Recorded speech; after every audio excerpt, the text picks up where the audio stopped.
예수님을 만난 이후에 3년의 그 행적이 미스테리하죠. 왜냐하면 기록이 전혀 없어요. 그냥 뜨문뜨문 한마디씩 던져놓은 거 외에는 사실은 없습니다. 근데 바울은 오늘 지금 읽은 본문에서 이 시기에 대해 아라비아로 갔다가 다시 다메섹으로 돌아갔다고 간결하게 기록했을 뿐입니다. 그럼 왜 아라비아로 갔는지 그리고 아라비아에서 무엇을 했는지에 대해서는 전혀 언급이 없습니다. 근데 이제 유추를 많이 하죠. 그래서 설교자들이 알레고리카라는 설교라 그래가지고 이제 유추를 해서 이제 본문을 가지고 각자의 견해를 가지고 이야기를 하는데 가장 이제 그 근접할 수 있는 내용들을 제가 좀 찾아봤습니다. 그러다 보니 많은 학자들이 설교자들이 이 시기를 놓고 논쟁도 있었고 이제 그 각자의 견해를 가지고 설교를 했는데 그렇지만 이제 가장 유력하게 유추해 볼 수 있는 것은 아라비아는 광야를 뜻하는 것이고 그곳에는 누가 있었냐면 에세네파 세례 요한이 구별된 삶을 살기 위해서 나갔던 이제 에세네파들이 광야에 줄여서 광야하면은 에세네파를 생각을 합니다.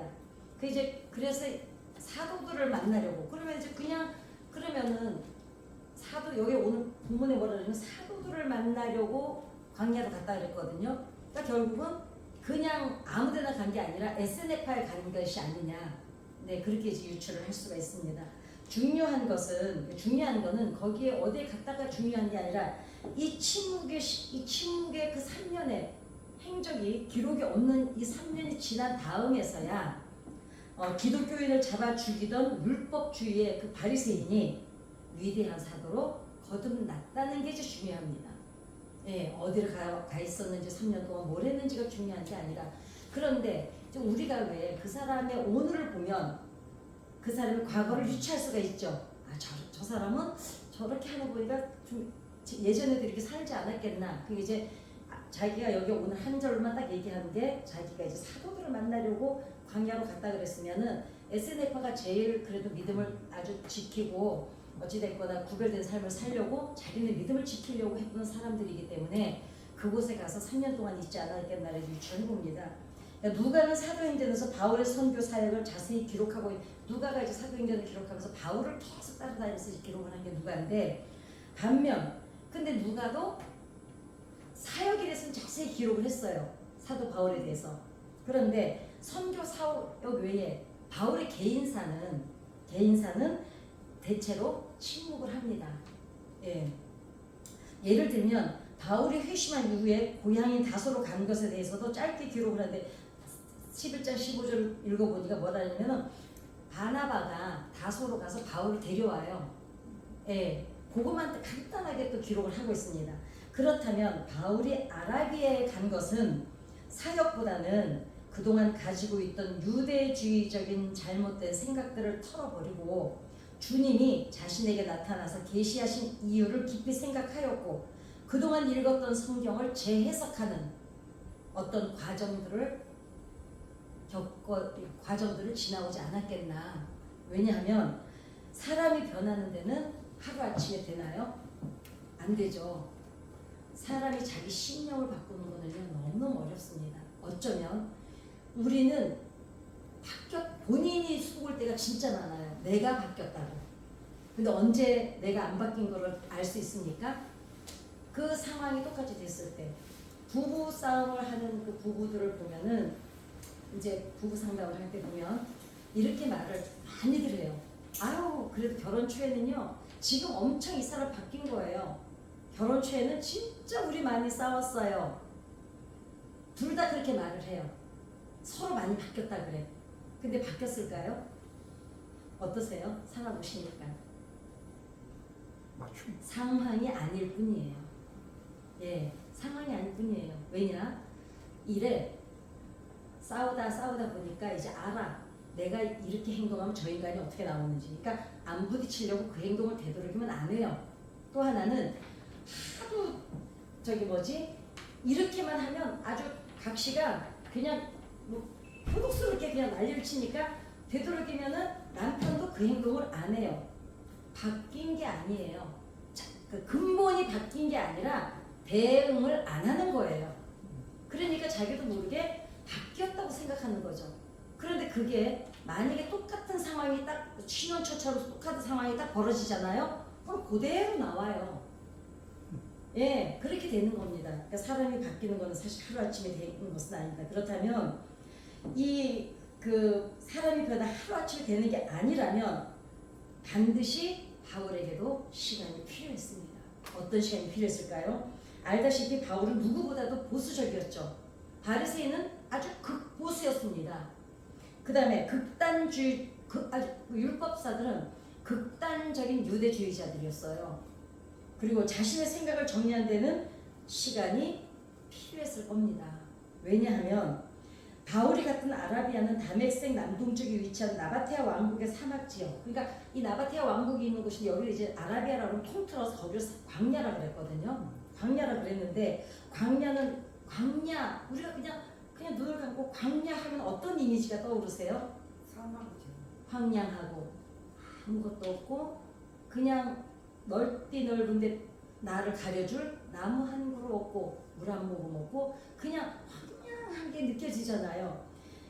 자신 외에는 아무도 없는 곳, 그 다음에 철저하게 고독한 곳, 그 다음에 외롭고 쓸쓸한 곳. 이 광야에 그러나 그러하기에 그런데 어쩌면 그렇기 때문에 하나님과 대면하기에는 가장 좋은 곳이죠. 성경에서는 광야는 당연히 지리적 공간이 아니고 하나님과 깊은 만남이 이루어지는 특별한 장소로 쓰임받을 때도 많고 그 다음에 광야를 지칭할 때는 하나님을 만나시는 곳으로 표현하기도 많이 합니다. 광야에서 비로소 인간의 모든 인위적인 구조물, 그러니까 자기가 생각했던 모든 그 구조물들이 그런 도식 하나하나 쌓여온 이 어떤 사고방식이 깨어지는 거는 사실 그 자기의 모든 그 선입견이 다 깨어지고 현존하신 지금 살아계신 하나님을 아주 그냥 민낯으로 딱 만날 수 있는 장소는 어쩌면은 광야밖에 없다고 생각이 듭니다. 우리 인생에도. 예, 왜냐? 듣는 소리가 많고 보여주는 게 많으면은 그만큼 에너지는 분산이 되게 돼 있거든요. 근데 광야 하면은 볼 것도 없고 들려오는 소리도 없고 사람도 없고 어때요? 정말 교독하고 외롭고 쓸쓸하고 자기를 가장 밑바닥을 들여다볼 수 있는 장소가 어쩌면 우리 인생에도 광야가 아닌가 싶습니다. 나이를 먹는다는 거는요 그냥 세월만 가는 게 아니죠. 그쵸? 나이 먹어오시면서 어때요? 그냥 세월만 보내셨나요? 아니죠. 내 안에 내가 그러니까 젊은 혈기 때 막 달라붙었던 있던 그 찌끄러기들이 어느 순간에부터는 그러니까 어느 순간까지는 사람이 인생을 살면서 어느 순간까지는 막 채우는 거에 급급합니다. 그죠? 지식을 채우고 경험을 채우고 관계를 채우고 막 집어넣기만 해요. 근데 그게 이제 막 정리가 안 돼서 저장하는 거에만 몰두하는 때가 있고 어느 순간이 되면 그것을 털어내는 순간이 오기 시작합니다. 그게 언제일까요? 육신의 힘이 좀 떨어질 때, 그때 사실은 사람들이 자기의 인생의 생각들의 무게도 덜어내기 시작하고 다이어트를 한다 그러죠. 관계 다이어트라고 그러거든요. 자, 뜨는 태양은 어마어마하게 찬란하죠. 그냥 그 동해물가 나올 때 보면. 그런데 우리가 낙조를 생각할 때는 어떠세요? 뭔가 떠오르는 태양을 상상할 때는 뭔가 확 동력이 일어나는데 지는 태양을 생각할 때 바다를 반절 묶고 지는 태양을 이렇게 내려가는 걸 상상을 하면 어떻습니까? 마음이 우리가 가라앉죠. 뭔가 차분하게 되죠. 이게 뭘까요? 그래서 뜨는 태양은 찬란하고 아름답습니다. 지는 석양은 어떻습니까? 뜨는 태양은 찬란합니다. 근데 지는 석양은 뭐라고 표현을 해요? 아름답다고 표현을 합니다. 그래서 노년은 아름답습니다.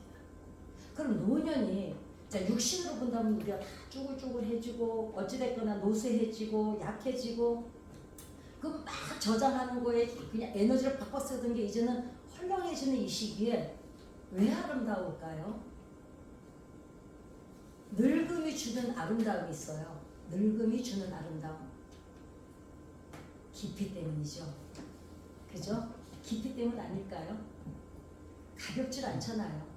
사람을 보는 관점도 달라지고 인생을 보는 눈도 달라지고 삶을 보는 태도가 달라집니다. 그래서 노년은 저는 아름답다고 생각을 합니다. 자, 그렇다면 세월이 깊은 인격을 가져다주는 이유가 있습니다. 세월을 살아오면서 인격이 깊어지는 이유는 뭘까요? 바닥을 경험했기 때문입니다. 누구나가 인생을 살면서 바닥을 경험하고 싶어 하지 않습니다. 그죠? 바닥을 경험하지 않고도 인생이 깊어질 수만 있으면 얼마나 좋겠어요. 근데 사람의 인격은 바닥을 경험하지 않고는 깊어지는 방법이 이 세상에는 없습니다. 지식을 많이 쌓는다고 인격이 깊어질까요? 지식은 많아져요. 지식 대비 인격이 비례하지 않습니다. 오히려 많은 지식이 다른 사람에게 칼날이 되고 자기를 넘어뜨리는 도구가 될지는 몰라도 지식이 인격까지 깊이를 갖다 주진 않습니다. 물론 도움은 줍니다. 왜냐하면 몰라서 하는 짓보다는 알면서 안 하는 게 많을 테니까. 그러나 정말 그 삶의 인생의 깊은 맛은 된장이 왜 우리가 막 장두면 몇 년 되고 막 이렇게 따지잖아요. 그 깊은 아주 삭혀진 맛은 세월밖에는 가져다 주는 게 없는 줄 믿습니다. 그래서 어떻습니까? 우리는 찬란한 거는 그 다음에 또 이런 게 있습니다. 찬란한 거는 모방할 수가 있습니다. 그죠? 막 화려한 거는 모방할 수가 있잖아요. 근데 깊은 거는 모방할 수가 있을까요? 깊은 거는 모방을 못합니다. 왜냐? 그 깊은 거는 시간이 필요하거든요. 화려한 거는 빨리빨리 꾸미고 할 수가 있어요. 따라 할 수가 있어요. 그죠? 시간이 안 필요한 거는. 근데 인격의 깊이는 어떻습니까? 따라 할 수가 없습니다. 왜냐? 시간이 필요하거든요. 그래서 광야는, 우리 인생의 광야는 저는 반드시 필요하다고 생각을 합니다. 사람들을 이렇게 겪어보면, 삶의 깊이를 이렇게 대화를 해보면 그냥 많은 말을 하지 않아도 툭툭 던지는 몇 마디에 그 사람의 세월을 느낄 수 있죠. 그러지 않으세요? 오늘 뭐 힘든 일 있으세요, 근데? 오늘 낮에 뭐 힘드셨어요? 어떻게 인생을 그냥 그냥 묻지 않았으면 이런 표정이었잖아요. 모세도 광야에서 40년 동안 어땠습니까? 시간을 삭혔어요. 그게 삭힌 맛이었어요. 곰삭인 맛. 저는 근데 곰삭인 것 중에 나는 홍어를 제일 싫어해요. 아니 전라도에 가면, 목포에 가면요. 장모님 혹시 삭힌 지금 내가 뭐라 했죠? 네, 홍어 좋아하세요? 네. 진짜요? 기다려보세요. 왜냐하면요. 목포에 가면 그 아주 삭힌 홍어 라면집 있어요. 아세요 혹시? 아니 우리 그 안수 집사는요 거기까지 라면을 먹으러 가요. 난 이해가 안 가요. 전 인간이 아닌데 싶어요. 근데 그걸 좋아하는 사람, 그런데 그렇게 싫어하던 제 동생도 싫어했거든요. 한 번 맛을 보고 두 번 맛을 보고 나더니 거기 그것만이 주는 맛이 있다는 거예요. 그게 아마 세월 곰삭여진 맛이 아닐까. 근데 어떻습니까? 모세도 40년 동안, 우리가 그냥 모세가 40년 동안 광야 생활을 했더라지만 우리 인생을 통틀어 사고 40년 생각해 보세요. 우리가 지금 60대 70대 막 이런데 반 이상을 뚝 잘라가지고 지금 광야로 사는 거예요. 모세는. 그 세월을 한번 생각해 보세요. 만약에 우리를 40년 동안 광야에다가 모세처럼 데려다서 다 혁경으로 죽어버렸을 거예요. 그 40년 동안 우리는 이렇게 부대끼면서 사는 이 5, 60년도 이렇게 지루했는데 그 40년 동안 양만 데리고 그 광야 생활했던 그 모세는요. 얼마나 하루가 길고 얼마나 그 1년이 길고 10년이 길고 얼마나 지루했겠냐고요. 그런데 하나님이요. 그 40년을 곰사 계십니다. 그래서 그 위대한 일을 해낼 수가 있었던 거예요. 그러니 우리가 나이 먹은 건 이거는 면류관인 줄 믿습니다. 이거는 젊은이들이, 그러니까 우리보다 나이가 어린 사람들이 할 수 없는 일을 우리만 할 수 있는 게 있어요. 인생은 힘으로만 사는 게 아니잖아요. 젊어서는 혈기가 있고 힘이 있을지 모르지만 인생은 노가다 판 가서 노동길 하는 거 아니면 힘으로 사는 거 아닙니다. 뭘로 살까요? 인생의 지혜로 사는데 그 지혜는 세월밖에 주는 게 없습니다. 그죠? 살아보시니 어때요? 어제 하든지 어쨌든 작년에 하든지 오래 안 하잖아요. 그죠? 저는 그게 제일 좋아요. 아무튼 어떻습니까? 엘리야도 그 사막의 광야를 건너서 그 죽고 싶을 만큼 그 선지자가 차라리 죽었으면 자살을 생각할 정도로 그 과정을 거치고 하나님 만날 때 다시 사명을 받고 엘리사를 후계자로 새로 내려오는 과정이 있었습니다. 그 다음에 세례 요한도 어떻습니까? 광야에서 하나님을 기다립니다. 예수님을 기다립니다. 그 다음에 제일 중요하신 분 예수님도 어떠세요? 광야에서 일단 곰삭여지는 인간의 곰삭여지는 과정을 거치십니다. 그래서 저는 왜 하나님께서 내가 너를 지었으니 내가 백발이 될 때에 내가 너를 안고 가겠다 그러시고 왜 백발을 면류관이라고 표현하셨는지 너무너무 아주 그게 뼈에 사무칠 정도로 감동이 와요. 왜냐? 나이를 먹어야만 알아듣는 귀가 열리는 때가 있거든요. 자식들 얘기해보시면 어떠세요? 뭐라 그래요? 부모들이 우리 애는 말을 해도 뭐에 잃는 것 같다고? 속에 경 잃는 것 같다 그러잖아요. 그 왜 그런 말을 표현을 써요? 그런 표현을 쓸 때 안 써보셨나 보네. 이 집 자녀들은 그런 애들이 없나 보다. 봐요. 못 알아들으니까. 근데 그러면 그 애들이 왜 못 알아들을까요? 세월의 차이 때문입니다. 여기서는 수많은 경험과 시행착오와 넘어짐과 아픔과 고뇌와 그 아무튼 많은 것을 막 다 버무려서 거기에서 건져낸 진리를 가지고 얘기를 하는데 얘네들은 아직 거기를 안 들 것 같아요. 찬란하잖아요. 찬란하기 때문에 힘차고 에너지가 넘치고 막 이런 거는 있지만 아름다움이 없는 거예요. 그러니 저 찬란한 아이들이 아름다움을 이해하기에는 아직 너무 일러요. 그래서 애들이 어른 말을 못 알아듣습니다. 그래서 우리 인생에는 반드시 광야가 필요했고 그 광야를 거쳐 오셨기 때문에 저하고 여러분들은 이나마도 이만큼 위대한 줄 믿습니다. 그래서 그러므로 광야는 하나님께서 일상생활에 고정된 굴레를 깨뜨리시고 세상에서는 들을 수 없었던 하나님의 음성을 듣는 장소이자 가장 중요한 건 뭘까요? 음성도 듣지만 내 껍데기를 벗어내는 과정입니다. 바울에게 담액생의 경험은 단순히 회심을 하고 신학적 깨달음을 얻는 시간이 아니었습니다. 왜냐하면 바울은 뱃속에서부터 율법주의자였어요. 그쵸? 왜냐면 바리새인은 대대로 내려와야 되잖아요. 그러니 율법주의로 뱃속에서부터 율법주의로 바리새인으로 철저하게 교육받고 몸속의 세포까지 바리새인이었어요. 왜냐? 눈 뜨면서부터 성경 읽기 시작해가지고 연구하기 시작해가지고 쌀알까지 세기 시작해서 이렇게 그러니까 세포 하나하나가 다 그냥 바리새인이야. 바리새인. 그런데 바리새인의 신념이 얼마나 아주 공고했으면 보세요. 같은 민족이에요. 그리고 같은 핏줄이에요.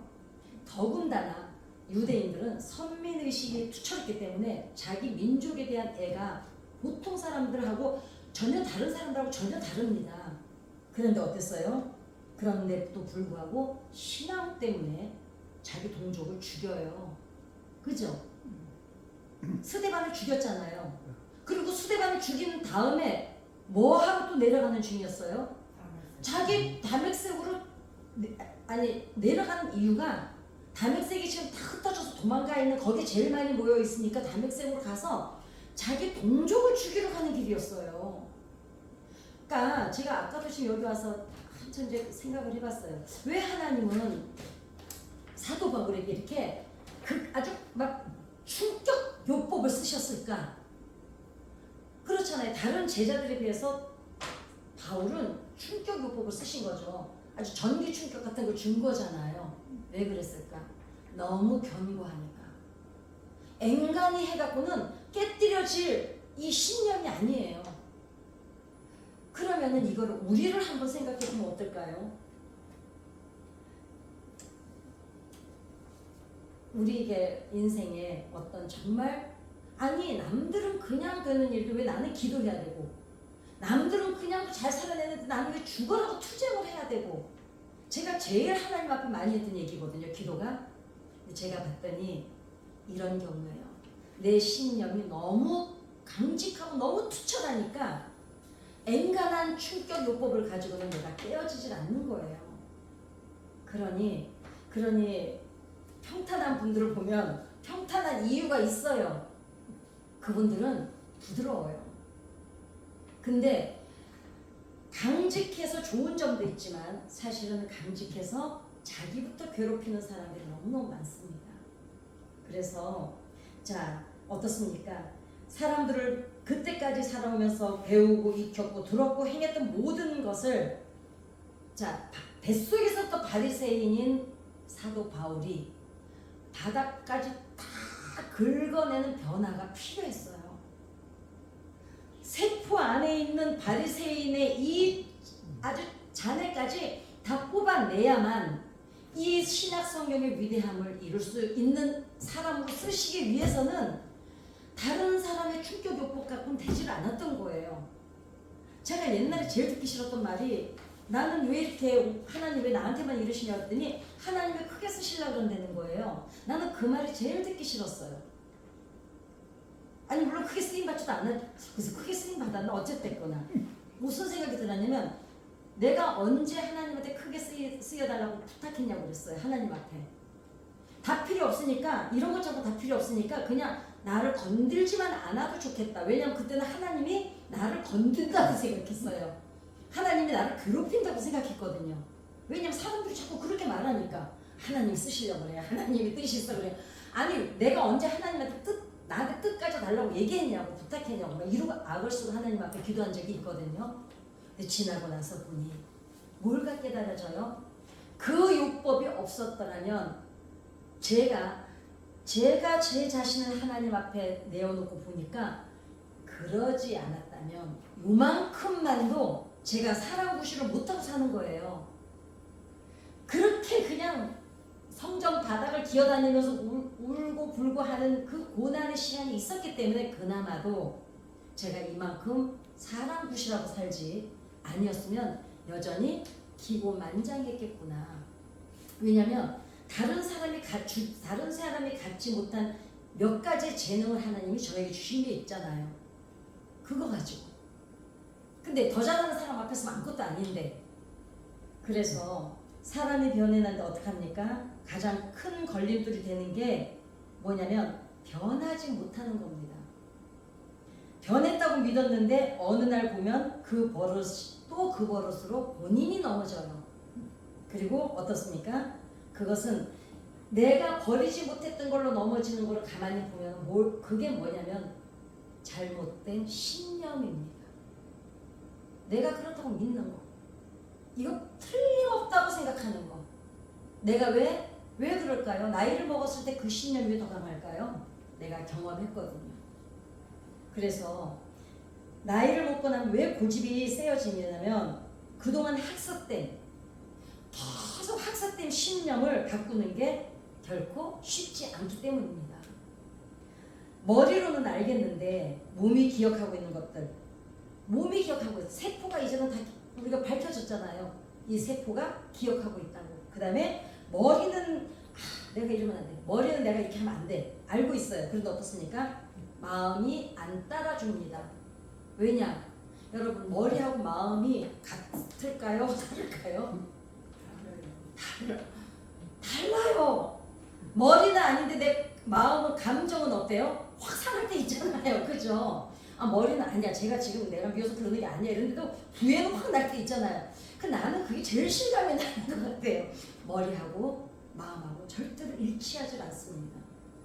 그래서 기도가 정말 정말 기도는 무슨 기도라고요? 머리와 마음이 일치하는 게 기도입니다. 머리는 막 딴 생각하는데 말은 딴 얘기하고 있어. 하나님 제가 용서를 듣고 싶은데 용서할 능력을 주세요. 용서는 전혀 안 하고 싶은데 마음은 안 용서하고 싶은데 머리는 왜 그동안 설교를 계속 들었잖아. 그러니까 이제 마음 따로 말 따로 막 기도를 하는 거죠. 5살 이전까지는 왜 그럴까요? 우리 몸의 세포가 기억하는 것들을 내려놓는 건 절대 쉽지 않은데 5살 이전까지 유아기의 인생의 정체성이 정서적 정체성이 확립이 됩니다. 그 5살 이전의 아이들은 정말 마음껏 사랑받고 그래서 5살 이전의 아이들이 예를 들면 아기가 울어요. 아기가 울면 대부분 엄마들이 앙 하면 애가 막 달려가서 애가 나 기저귀 젖었잖아. 밥 줘야 될 거 아니야. 이러지 않아도 엄마들이 어때요? 엄마들은 자동이에요. 얘가 지금 배고플 시간, 기저귀 갈 시간 다 합니다. 울 때 반응을 해준 엄마 밑에서 자란 아이들. 이 아이가 정서적으로 엄마랑 대화를 많이 한 아이들, 엄마 눈빛을 많이 보고 자란 아이들은 안정형 애착을 가지고 자라요. 근데 울어도 좀만 기다려. 엄마 이거만 해놓고 해줄게. 근데 기다려. 이거는 엄마가 갔다가 안 울어? 좀만 이따가 다시 해줄게. 엄마 또 가. 그럼 얘가 회피형이라는 아이로 자라요. 감정, 공감, 그리고 애가 울 때 엄마가 반응해주는 걸 아이는 공감 능력으로 받아들이거든요. 그 공감 능력이 없어지니까 아이들이 나르시시스트처럼 변하는 거예요. 왜? 공감을 받아본 적이 없기 때문에 공감하는 능력이 없어요. 사랑을 받아본 적이 없기 때문에 사랑하는 방법 자체를 몰라요. 그러니까 이렇게 5살 이전에 이게 형성이 됩니다. 회피형이냐, 불안형이냐, 안정형이냐, 혼란형이냐가 12살 이전까지가 인격이 확립이 됩니다. 우리는 그러잖아요. 애들이 뭘 알아? 그때 세멘트 이거 우리가 도로에 세멘트를 깔잖아요. 깔았을 때 덜 말랐을 때 손을 대면 손가락 자국이 나잖아요. 이게 12살 이전까지의 기억입니다. 이때 12살 이전에 이 자국이 트라우마가 생기면 일평생을 이게 이 사람을 지배를 해요. 우리가 그러잖아요. 아니 저 사람 좀 나이 먹었는데도 왜 저래? 그 사람은 여전히 예전 트라우마에서 그게 자기를 계속 지배하는지를 몰라요. 어떤 데는 제일 상담실에서 하는 말들이 뭔지 아세요? 나도 내가 왜 이러는지를 모르겠다는 거예요. 그걸 찾아가시는 게 이제 미술 심리입니다. 자기도 그림을 보면은 자기가 그려요. 그 자기네들은 모르죠. 자기가 그려놓고도. 이제 그렇습니다. 그래서 그러하기에 성인이 되고 나면 학습된 것을 바꾸는 게 절대로 어렵습니다. 제일 어려운 게 12살 이전까지 형성된 그 인격을 바꾸는 게요. 그 상담실 대부분 나이 드셔서 오시잖아요. 어른이 됐어던가 바꾸는 거 정말 어렵습니다.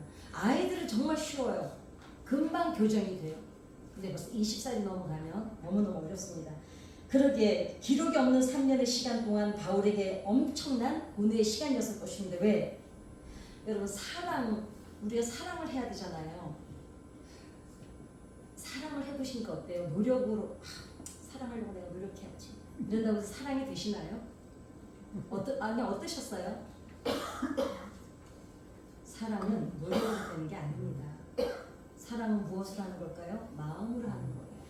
마음이 가야 돼요. 마음이 가야 사랑은 시작이 되는 거예요. 대부분 우리가 왜 사랑에 빠져요? 사랑을 하기 전에요. 사람들이 다 모릅니다. 사랑에 빠지기 전에 이미 마음을 던져줬어요.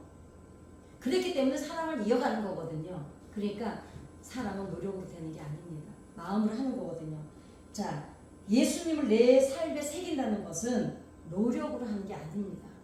어떻게 될까요? 마음으로 하나님은 느껴야 되는 거예요.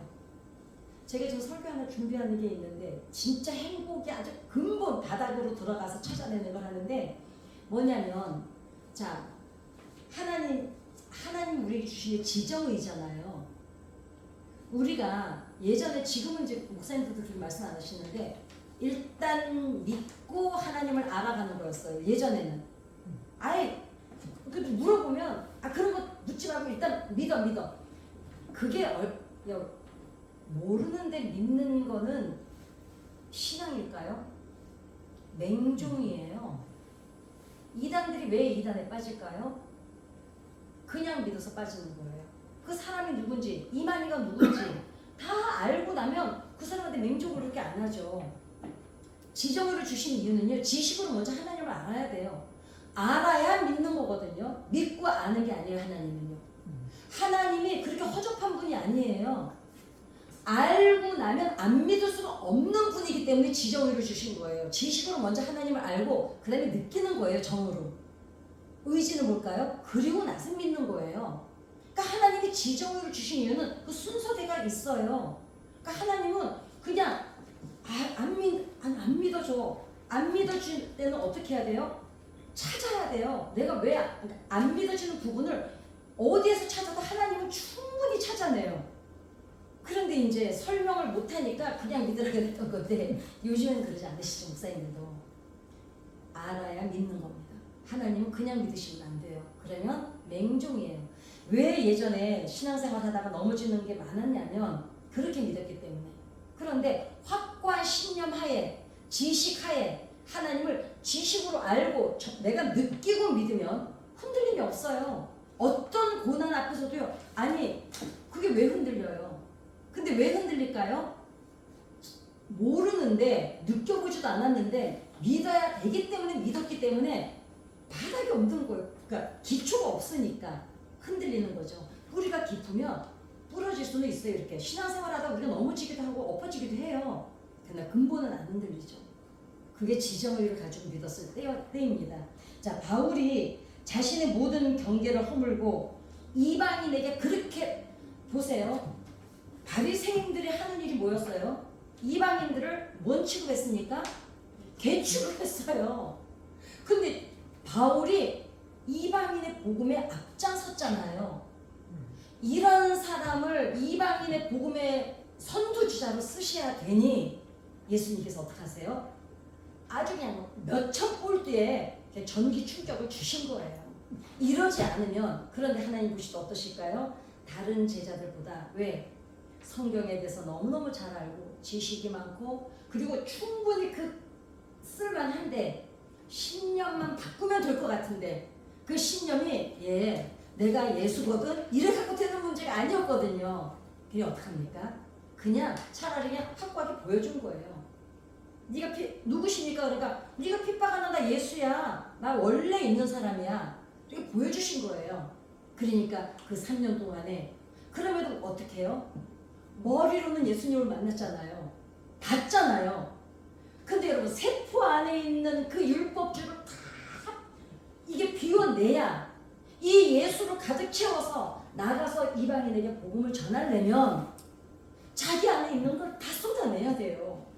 안 그러고는, 그러면 그러지 않아도 될만 하면은 왜 그랬을까요? 안 됩니다. 왜 안 될까요? 신념이 가득해서 열정이 있을 때는 그 신념으로 가요. 근데 뭐가 하나가 딱 걸리면 거기에 또 매여서 사람은, 인간은 넘어집니다. 우리가 대부분 뭐 하나 사건이 터지면 저는 좀 생각의 뒤끝이 길거든요. 생각이가 하나로 끝나요? 물고 늘어져요? 그게 왜 그래요? 물고 늘어지는 이유는요, 내 안에 있는 게 경험이, 학습된 생각이 내 안에 도식으로 되어 있는 내 인생의 도식들이 내 지금 이 현상을, 요 사건을 하나로 보지를 않고 여기에 계속 달라붙는 거예요. 그러니까 한 가지, 아니 어떤 때 그러잖아요. 아니 내가 지금 이 사건 가지고 이렇게 생각할 일인가? 이러면서도 설거지에서 또 생각하고 있어요. 그러니 사도 바울이 3년 동안에 그 사막에서, 그 황량과 아무것도, 그러니까 사막이 왜 사막일까요? 보는 게 없어야 돼. 듣는 거 없어야 돼. 왜? 이때까지 사도 바울이 몇 살이었는지는 모르지만 이때까지의 그 자기 안에 세포에까지 박혀있는 바리새인이 다 씻어내고 예수로 채워져서 이방인을 개로 여겼던 그 사람들 앞에 가서 복음을 전하는 사람을 완전히 뒤바뀌기 위해서는 이 사람의 아주 바닥까지 탁탁 긁어내는 변화가 있었어야만 되는 거예요. 근데 그게 예수님 거기서 전기 충격 받았다고 당장 되지 않는 거예요. 왜? 그동안 형성된 인격이 있기 때문에, 5살 이전에 만들어진 정서가 있고 12살 이전까지 만들어진 인격이 이미 사도 바울이 사로잡고 있기 때문에 이 기간이 반드시 필요했던 거였습니다. 그래서 그 3년이 필요했습니다. 그래서 어떻게 합니까? 이 사람은 인간 그 3년이 지난 다음에 자기의 자랑, 능력이 아니라는 걸 고백을 해요. 그러면서 사도 바울이 여기를 갔다 온 뒤에 고백한 말이 있습니다. 나는 날마다 그게 무슨 말이겠어요? 올라오는 거에 하나씩 다 뽑아낸 것 같은데 어디 세포 속에 어디 기억이 하나 있던 게 이거 율법적으로 보면 이게 아니다 올라올 때마다 그때마다 사도 바울은 뭐래요? 예수님 만난 그 전기 충격을 생각하고 어디를 생각할까요? 그 깊은 고민. 왜? 내가 전부라고 알았었는데 이게 전부였는데 그거를 다 깨부시고 새로운 예수 그리스도를 받아들여야 되니 이게 사도 바울만의 문제일까요? 우리 인생에도 이런 경험 있지 않으십니까? 내가 나를 비워내야 될 때 그거 비워내지 않고는 저 사람을 용납할 수가 없을 때 그거를 비워내지 않고는 내 남편을 용납이 안 될 때 내 자식이 용납이 안 되고 내 구역 식구가 용납이 안 되고 내 이웃이 용납이 안 될 때 그때 어때요? 나를 비워내야 되잖아요. 그것만 있습니까? 내가 겪어야 되는 사건 사고 내가 부딪혀야 되는 신앙의 문제들 이런 것들 앞에서 내가 자꾸 뾰족하게 나오니까 사도 바울처럼 어떻게 해요? 오셔서 어떡하세요? 나를 쳐서 복종시키느라고 기도하시는 거 아니에요. 여러분 기도 응답이 안 돼서 기도하세요? 그건 아니죠. 왜냐 하나님은 이미 여기에 다 응답해 놓으셨잖아요. 이거는 기다림의 문제예요. 기도는 엄밀히 알아야 되는 게요. 기도는요 나를 확립하는 거예요. 자꾸 흔들리는 마음을 내가 기도로 나를 정리하는 거예요. 그리고 그 기다릴 수 있는 이 신앙의 인격으로 바꿔가기 위해서 기도하는 거지 응답이 안 와서 두려워서 기도하는 것은 믿음이 이미 아닙니다. 어떤 경우든 하나님께서는 우리가 기도 하나님 앞에 드려놓은 것을 하나님은 이미 다 정리하고 계시고 이미 다 확립해 놓으셨어요. 우리는 단지 어떻게 됩니까? 반드시 주신다는 거 했으니 믿고 기다리면 되는 건데 그 기다림이 자꾸 흔들리니까 나를 쳐서 복종시키러 오는 거지. 그게 기도입니다. 자, 그래서 사도 바울만큼 방대한 지식과 경험을 가진 자가 결코 없었어요. 제자들 중에 지금 사도 바울만한 이런 사람이 있었습니까? 없었습니다. 그러나 그가 자랑하고 능력으로 믿었던 강점이 이 사람이 자기의 제일 강점, 지식 어떻습니까? 이게 예수님을 박해하는 뭐가 됐습니까? 나쁜 근거가 됐죠. 이거를 사도 바울이 다 뽑아내는 기간이 사실 3년이 긴 시간은 아닙니다. 우리는 어때요?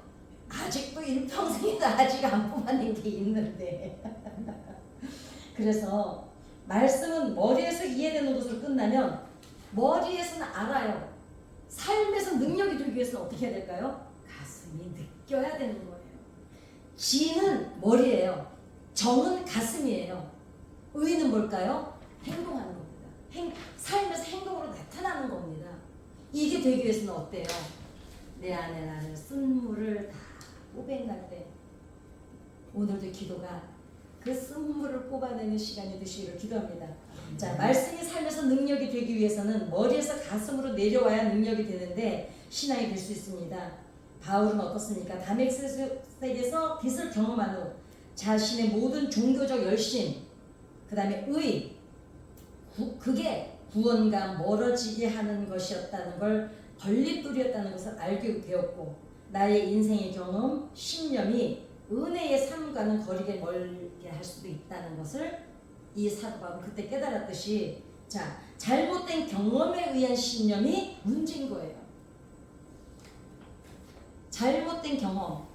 자 생각해 보세요. 내가 경험한 게 다 옳을까요? 아니죠. 그래서 우리가 뭐라 그래요? 다른 사람 사는 걸 보면서 배우잖아요. 그런데 그게 걸림돌이 될 때는 언제일까요? 그게 나의 신념이 됐을 때. 내가 경험한 게 전부인 줄 알고 그게 확고한 신념이 됐을 때 고집을 부려요. 저도 조장을 해보시고 지역장님들 다 신자들 다 해보셨잖아요. 그럴 때 없으세요? 저렇게 신앙생활하면 안 되는데 좀 기도 저렇게 하면 안 되는데 그런 생각 아마 한 번 정도는 그것만이 아니라 내 경험이 그것이 신념이 돼서 누군가를 바라보는 잣대가 돼 있어 본 적이 없을 리가 없어요. 왜냐? 자식들이 그래서 엄마랑 교회를 안 나오는 경우도 있고요. 왜냐? 엄마는 이렇게 응답받았거든요. 나쁘다는 얘기를 하려는 게 아니에요. 내가 기다리는 전도한 사람이 안 나오고 있거나 내 남편이 안 나오고 있거나 내 자식이 안 나오고 있거나 여기에 여러분 너무 집착하지 마시라는 말씀을 드리고 싶은 거예요. 그 사람들은 이미 기도해 놓으셨잖아요. 거기는 하나님이 알아서 하실 거예요. 그런데 왜 나는 조바심이 날까요? 내 경험이 신념이 됐기 때문에 조바심이 나는 거예요. 왜? 오늘부터는 그거 다 내려놓으시기 바랍니다. 자신의 신념에 너무 강렬하게 사로잡힌 나머지 유연성을 상실해요. 이래야 돼 저래야 돼 당위성이 너무 강하면 내가 누군가를 올가매게 돼요. 그래서 꼰대라는 소리를 우리 어른들이 들을 때가 있습니다.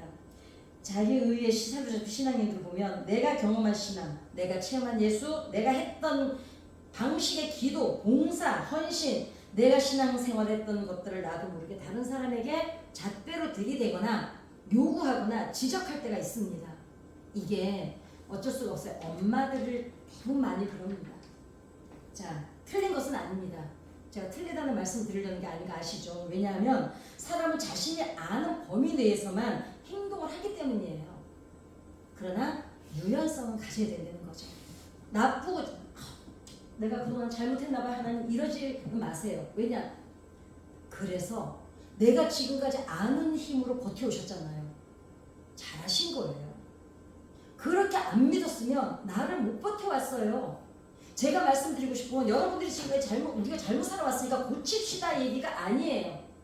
단지 그걸 가지고 나한테는 적용하되 자식, 남편, 이웃에게는 하지 말자 이거를 말씀드리는 겁니다. 동의하십니까? 아멘. 네, 맞아요. 자, 그러나 이제 누가 그러더라고요. 상대방이 동의하지 않은 친절. 무슨 얘기인지 아시죠? 상대방이 동의하지 않은 친절은 친절이 아니라 폭행이래요. 폭력. 이게요. 저는 여기에 진짜 충격받았어요. 왜냐면 저는 누구한테 뭐 해주는 거 되게 좋아하잖아요. 이게 꼭 잘하는 게 아니더라고요. 그지? 나는 막 좋아가지고 막 주는 게 좋아서 했는데 상대방은 그게 동의하지 않은 거는 내가 하는 행동이 상대방에게 부담이 될 수가 있다는 거예요. 그러니 그래서 사는 게 진짜 힘들죠. 아니 좀 잘해주지도 말고 어떡하는 거야 날 보고 이제 이런 소리 나는데 어찌됐거나 다른 사람을 존중하는 겁니다. 그래서 결론은 아라비아에 있었던 3년의 사도 바울의 행적이 우리가 그렇게 연구할 것까지는 없다는 얘기예요. 아니 또 우리 알아서 뭐 하려고. 근데 2000년 전에 있었던 일을 그렇잖아요. 이 정도에서 사도 바울의 3년은 우리가 그러지 않았을까. 왜냐 우리 인생하고 보니 지나나 가부식의 인생 그러지 않았을까. 그래서 어찌됐거나 배울 점은 있죠. 그 3년의 시간이 이후에 사도 바울이 완전히 바뀌었잖아요. 그 이전에 그 자기 동족을 죽이러 다니는데 그 살기 등등했던 사도 바울이 3년 동안 거기서 무슨 고민을 어떻게 했길래 이방인을 개로 여기던 그 바리새인이 이방인 앞에 가가지고 나는 날마다 죽는다고 자기를 쳐가면서 복음을 전하는 예수님의 사람으로 거듭났다는 게 중요하듯이 오늘도 우리는 모든 틀에서 벗어나 사도 바울처럼 우리를 날마다 쳐서 복종시키는 거듭남이 필요하다.